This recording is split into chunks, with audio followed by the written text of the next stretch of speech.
So contact tracing sounds innocent enough, sounds important for public health. What are your concerns? Quite frankly, public health has been one of the most primary tools for social control.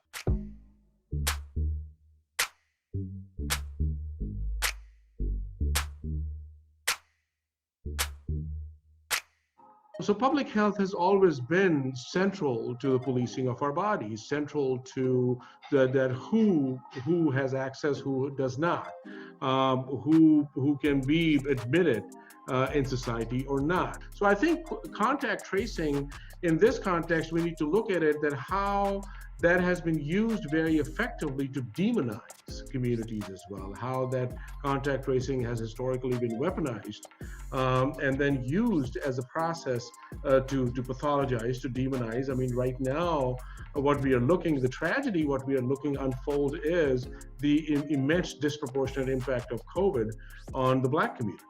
At the pure level of public health, it sounds reasonable. I'm infected. Who else have I infected? Is your problem with the pursuit of the information or how it will be done, or the context in which it's happening? We need to be safe. We need to stay healthy. But I would argue, and I would also present what has been the history around the surveillance when a crisis has blown up. So, for example, what happened after 9/11 under the guise of public safety, under the guise of national security? What happened? We saw a massive expansion of the national security police state. So I think we also need to look at it that it's not just when we talk about the police state, I'm looking at it through the lens of who has their bottom line interest in this expansion of the police state. So while constantly we have been told over the years, and I gave you 9/11 as an example, that this is for national security, this is for public safety. But when you cut through a lot of this stuff, and when you look at the facts, a whole surveillance industrial complex has been created. Mega profits have been made for third-party data collection, and there's a lot of money to be made as a result of that too. It's interesting that the mainstream discussion seems to be about two private corporations, Google and Apple, collaborating to insert some kind of application into your iPhone and your Android device that would enable all of the people that you've passed, all of the other iPhones or phones that you've passed at least, to be recorded some way.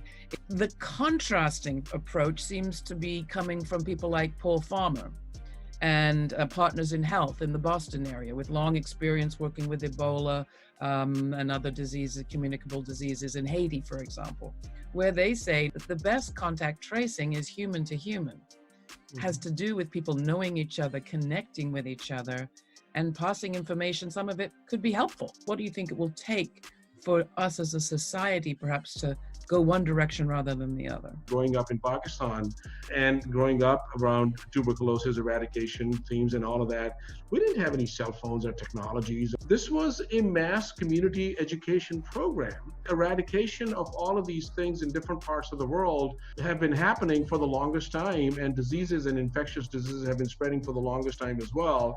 It's only the last 10 or 15 years that we are granting technology so much power. So I would absolutely agree that we need to have a mass community education program, because see, the thing is that culturally what we have here is that we are again policing our way out of these problems, that rather than what prevention would look like and what that intervention would look like over time, which really brings us back to thinking forward, that where would these investments be going? Should the investments be going with these $2 trillion and more stimulus packages coming in, going to the corporations or going to these companies, into creating a much bigger infrastructure of the police state and surveillance, or it should be going into mass community education?